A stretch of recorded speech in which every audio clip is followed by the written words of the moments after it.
In this video, I'm going to reveal the average retirement age in Australia for both men and women, as well as explain how the retirement trend is changing. I'm also going to give you 5 things to consider when figuring out what age you should retire. Hi there, I'm Chris Strano, Managing Partner of Toro Wealth, where we specialise in providing retirement planning advice for 50 to 70-year-olds. I'm also the founder of superguy.com.au. If you're new here, make sure you click that subscribe button and hit the notifications bell so that you get notified each time I release a new video. And as always, this video is general advice only and does not constitute financial advice, so please read the disclaimer found in the description below. So when do you plan on retiring?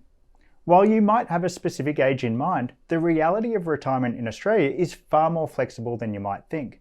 In fact, an increasingly common trend is to phase into retirement over a period of years rather than come to an immediate employment halt. Despite this, understanding when you can and should retire is crucial for planning your retirement. Let's explore the key elements that shape your retirement age in Australia. The average retirement age in Australia is around 57, being 59.5 for men and 54.5 for women.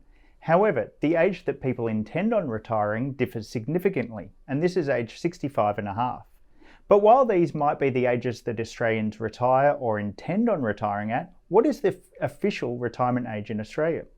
The truth is there isn't one. You are free to retire whenever you like, assuming you can afford to. The affordability of retirement, though, is likely to come down to 2 factors.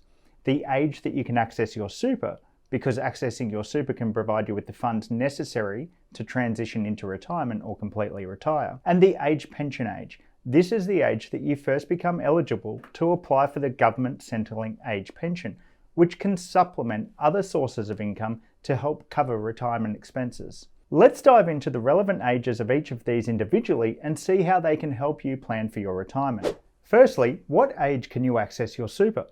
To access your superannuation, you need to have first met what's called your superannuation preservation age. The superannuation preservation age is age 60.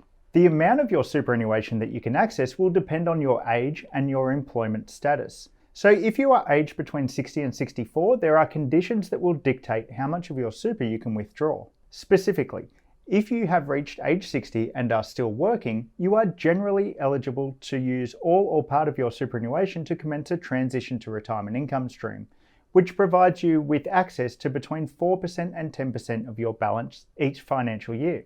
Whereas if you had an employment arrangement come to an end after attaining age 60 and notify your super fund of this, then you have unrestricted access to your super and can make lump sum withdrawals or start an income stream or both, even if you immediately start a new job. Subsequent contributions will be inaccessible though. And lastly, if you are aged 60 or over and retired with no intention of returning to full-time or part-time work ever again, then you have unrestricted access to your total super balance and can make lump sum withdrawals or start an income stream or both. Importantly, waiting until you are fully retired is usually not your best option to access your super, because there are several tax-effective retirement strategies that we implement with our clients once they have attained age 60, even if they are still working. I talk about the tax concessions in each phase of superannuation more in my free 6-step super check downloadable, which you can grab right now. There is a link to it in the description below. So just to recap, between the ages of 60 and 64, the amount of super you can access is limited, but if certain conditions are met, you can get full access. However, once you reach age 65, all of that changes. Turning age 65 gives you full unrestricted access to your superannuation even if you are still working. From age 65 onwards, you can withdraw as much as your super as you like in the form of a lump sum, or use your super to start a retirement income stream. This is why so many people consider age 65 to be retirement age in Australia. Reaching your superannuation retirement age in Australia does provide you with access to your super, but you should seek personal financial advice before doing so, because while there are benefits to accessing your super for various reasons as you transition into retirement, there are many advantages in retaining as much as possible within the superannuation environment throughout retirement.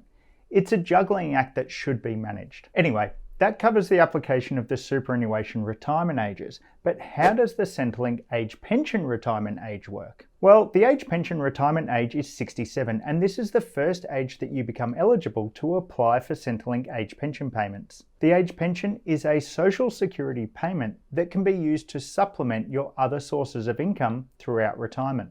To be eligible to receive age pension payments, you need to meet certain conditions, including the residency rules. Basically, you need to be living physically in Australia and an Australian resident. There are a few exceptions. You also need to meet the income and assets test. As the age pension is a means-tested social security payment, your level of income and assets at any given time will dictate the amount of age pension that you will receive each fortnight, if any. Should you be below the lower thresholds for both the income test and the assets test, you will be entitled to the full age pension, which is $1,116 per fortnight for singles and $841 per fortnight for each couple.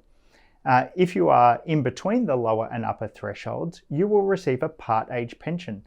And if you are above the upper threshold for either the assets test or the income test, you will not receive any age pension payments at all. The assessment for age pension payments is done on a continual basis. So even if you are not eligible immediately upon age 67 due to exceeding the upper threshold, you might be eligible at a future date as your financial circumstances change, and vice versa. There are also a number of strategies to consider that can increase the amount of age pension payments that you receive. I've put a link in the description below to a video that discusses these. So we've covered the average retirement age in Australia, the superannuation retirement ages, and the age pension age. But here's 5 other things you should be considering when deciding when to retire. Retirement expenses, capital expenses, investment returns, how long your money will last, and tax implications. Firstly, retirement expenses. Arguably, the most important step in preparing for retirement is calculating what your expenses will be throughout retirement. You might aim to cover similar expenses to what you had pre-retirement. You may spend less, or you might choose to live large in retirement. Whatever the case may be, understanding your target expenses for retirement is a good starting point. You may wish to use the government's Money Smart budget planner for this, and there's a link in the description below. The level of your retirement expenses will dictate the age that you can afford to retire. Lower expenses will mean a sooner retirement age, and larger expenses may mean a later retirement age. Next up is capital expenses. Most clients we work with have several capital expenses during the initial years of retirement. It's what retirement's all about, isn't it? Whether it be a new car, caravan or boat, home renovations or an epic overseas trip, there's bound to be at least one capital expense on the cards when you retire. How will these capital expenses affect your retirement age? Well, you will basically be reducing your retirement savings by the cost of these one-off expenses, which means you will have less to support your desired retirement income and therefore may need to retire at a later age to achieve it. Next is investment returns. Investment returns are also an important consideration in retirement. Generally, the higher risk you take on, the higher your expected long-term return should be, albeit with a higher variance in eventual outcome. For instance, an aggressive portfolio might be expected to produce an average long-term return of say 9% per annum over 5 years, but the actual return after 5 years could actually be say 13% or 5%, or even outside these ranges. This reduces the certainty of your retirement plan. Conversely, taking on lower investment risk is likely to provide lower long-term returns, but a greater certainty of expected outcome. For example, a conservative portfolio might be expected to produce an average return of say 4% per annum over 5 years, but the actual return after 5 years could actually be 3.5% per annum or 4.5% per annum, giving your retirement outcome a much greater certainty. Lower returns will mean you will use up more of your capital each month to fund retirement expenses, resulting in a faster decline of your superannuation balance, which may mean retiring at a later age to ensure that it lasts. Once you have an idea of your retirement age, your retirement expenses, any capital expenses, and the type of investment risk and return that you're comfortable with, you can perform some rough calculations around how long your money will last in retirement. You can do this by using a retirement calculator such as this Money Smart retirement calculator. This should give you a good idea as to whether you are on or off track. You can also use this calculator to adjust your retirement age and see the impact it has on your retirement outcome. Another consideration once you retire is how your investments are held and where your retirement income will come from, including the tax implications of each. For example, Owning investments in your personal name will be taxed in a different manner to owning investments within the superannuation accumulation phase, which will then differ again from the tax in superannuation pension phase. Generally, withdrawals from super are tax-free from age 60 onwards. However, this is not always the case. It ultimately depends on the tax components of your super balance. Knowing how your investments and retirement income is taxed is essential in determining your retirement age and how much you need for retirement. Ideally, if you can achieve tax-free income and tax-free investment earnings, you should theoretically be able to retire at an earlier age.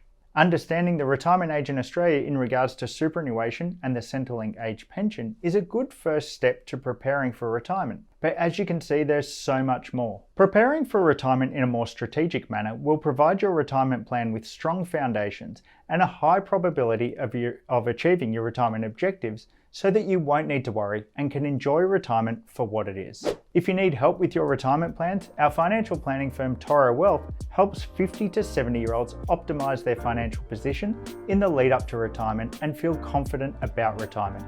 Go to torowealth.com.au to find out more. If this video was helpful, remember to click the thumbs up button to show that you liked it and the subscribe button for more content. Stay super.